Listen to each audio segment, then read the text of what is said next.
Novica Stanković je nesvakidašnji profesor ikonopisa, rođen u Prizrenu, a njegove ikone čudesne lepote danas krase slavnu Počaevsku lavru i mnoge druge velike ukrajinske svetinje.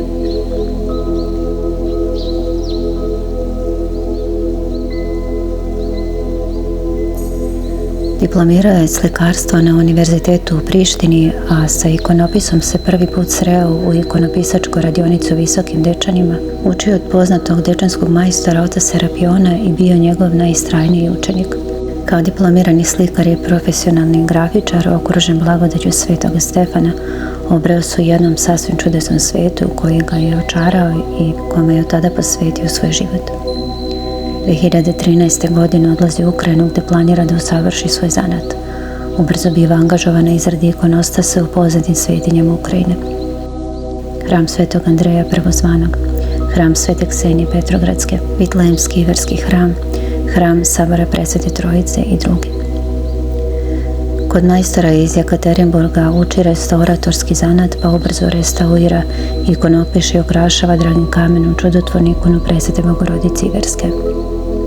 A svoje dve ikone, Vitlejemsku i Brzo pomoćnicu, je darovao manastiru Zočište na Kosovu i Metohiji, svetinji u kojoj od mladosti crpi duhovnu snagu. Ikone su ubrzo pročule kao čudotvorne. Paralelno sa ikonopisom počinje da se bavi podučavanjem, kako kaže, vođen jedino čistom željom da svoj dar podeli sa drugima. U tome je bio toliko uspešan da je dobio gramatu mitropolita. Kroz njegovu ikonopisačku radionicu prošlo je more budućih ikonopisaca, a za njega je znala čitava Dnjeparska oblast. Nastavu drži u Vaskresnoj školi i pri hramovima. Usred ratnih dešavanja vraća se u Srbiju i započinje u skromnim uslovima da se navikava na novu sredinu. Uz pomoć sveštenika pri hramu Svetog Arhangela u Zrenjaninu posvetio se onome što ga najviše ispunjava, a to je otkrivanje tajni svoga zanata koji na poseban način otvara srca za reč Božju. Za vreme nastave posebnu pažnju posvećuje razgovore na duhovne teme, smatra da su jedini uslovi za uspeh u ovoj veštini upornost i ljubav. Njegovi učenici grade duboka prijateljstva, što je njegova najveća nagrada. Ono što ga najviše raduje jeste radost koju vidi na licima svojih učenika pošto izrade svoju prvu ikonu.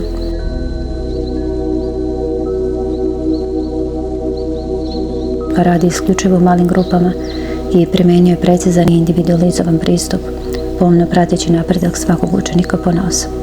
Profesor Stanković od sredine avgusta formira prvu grupu u centru Beograda. Kroz 6 mjeseci intenzivnog rada poučavaće sve faze izrade jedne ikone. Od crteža preko tehnike mešanja boja jajčanom emulzijom, zatim pozlate do završnog lakiranja. Pozvani su svi koji imaju želju da postave dobar temelj uz jednog od naših trenutno najvećih majstora ikonopisa. Prijave savršen broj telefona na ekranu. Dobrodošli.